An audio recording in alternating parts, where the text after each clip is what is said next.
मोटी बात, आयोग बनाना और जनगणना, इसको अलग करके देखा जा रहा है। अगर ओबीसी और जिसकी पैरोकारी की ताल अब हर कोई ठोकता नजर आ रहा है, और आपने तो दो दो बार सर्वसम्मति से प्रस्ताव भी पारित कराया, विधानसभा विधानमंडल दोनों जगह, तब बीजेपी को भी साथ देना पड़ा। पर अलग अलग सुर अलग अलग जगह क्यों दिखाई देते हैं और सुनाई देते हैं हमें? देखिए, सबसे पहले भारतीय जनता पार्टी और जिस विचारधारा के साथ उनकी पार्टी के नेताओं का गहरा जुड़ाव है, आरक्षण को लेकर के अनेक ऐसे बयान पूर्व में हैं। बिहार का चुनाव आपको याद है, 2015 में भारतीय जनता पार्टी की करारी शिकस्त केवल इसलिए हुई थी कि ठीक चुनाव के पहले मोहन भागवत जी का एक बयान आया था और उस बयान ने भारतीय जनता पार्टी के लिए काफी मुश्किलें बढ़ाई थी। काहे बगाहे ऐसे बयान पहले भी आए। अब देश के शीर्ष पर प्रधानमंत्री नरेंद्र मोदी जी एक ऐसे राजनेता हैं जो कल तक सवर्ण थे और गुजरात के मुख्यमंत्री होने के बाद वहां की सरकार ने उनकी जाति को पिछड़ी जातियों के वर्ग में शामिल किया और उसके बाद पिछड़े तो हो गए, लेकिन पिछड़े वोट बैंक पर उनकी नजर, वो पिछड़ों के कल्याण को लेकर की। न आरएसएस के शीर्ष नेतृत्व में कोई बदलाव आया, न भारतीय जनता पार्टी के नेतृत्व की दृष्टि में कोई बहुत अहम भूमिका पिछड़ी राजनीति की है।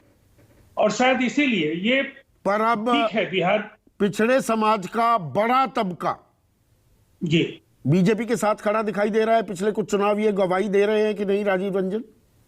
देखिए, दो चीजें हैं। अभी तो देश में एक विकल्पहीनता की स्थिति थी, लेकिन जो वातावरण बना, धीरे धीरे परेशानियां उनकी हर मोर्चे पर अब बढ़ रही है। देश में जो चुनाव के जो निष्कर्ष है, गुजरात के बाहर भारतीय जनता पार्टी का प्रभाव क्षीण हुआ है, उनका आधार कमजोर हुआ है।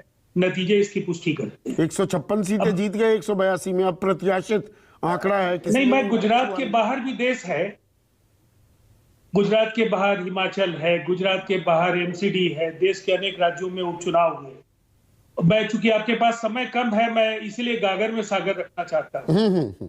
देखिए, नीतीश कुमार जी ने पिछड़ों की राजनीति के लिए, पिछड़ों के उन्नयन के लिए, उनकी आर्थिक उन्नति, सामाजिक गैर बराबरी को समाप्त करने के लिए, चाहे पंचायती व्यवस्था में अति पिछड़ी जातियों के आरक्षण का प्रबंध हो या जिस तरह से अति पिछड़ी जातियों का वर्ग उन्होंने बनाया, और जो अब तक ये बातें कही जाती हैं कि कुछ जातियों को ही आरक्षण का लाभ मिलता है, तो ध्यान में रख करके ही महादलित और अति पिछड़ी जातियों के जो वर्ग बनाए गए और उनके लिए कई योजनाएं लागू की गई, उसका लाभ उनके आर्थिक उन्नयन पर भी और सामाजिक गैर बराबरी की दृष्टि से भी काफी बेहतर नतीजे आए।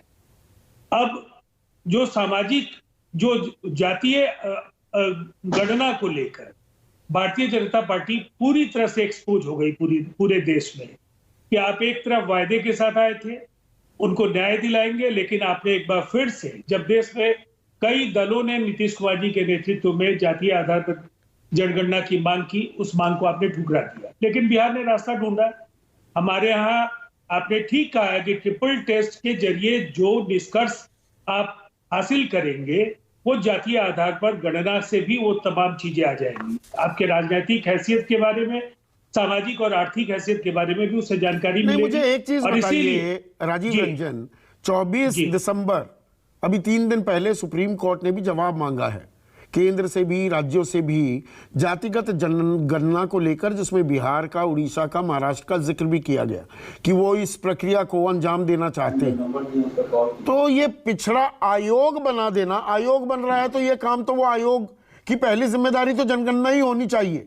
क्या ये दोनों चीजें आपस में मिली हुई हैं, या दरअसल आयोग तो बस ट्रिपल टेस्ट कराएगा जी, या वैसे हितों का ख्याल रखेगा? ये इतना इसके अंदर डिमार्केशन क्यों की जा रही है?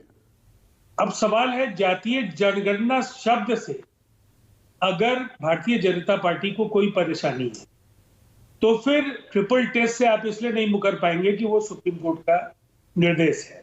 मुझे लगता है लब्बो लुबाब बिल्कुल साफ है कि जो एक सामाजिक गैर बराबरी का जो दशकों का, बल्कि सदियों का जो इतिहास है, एक बदलाव का मार्ग प्रशस्त होगा बिहार के इस जातीय जनगणना के, और जो नतीजे आएंगे, निसंदेह जातीय आधार पर जो आर्थिक तौर पर जो समृद्धि है, जिन जातियों ने राजनीतिक तौर पर जो हैसियत पाई है, उन सबों के आधार पर कमजोर जातियों का निर्धारण भविष्य में और शैक्षणिक ज्यादा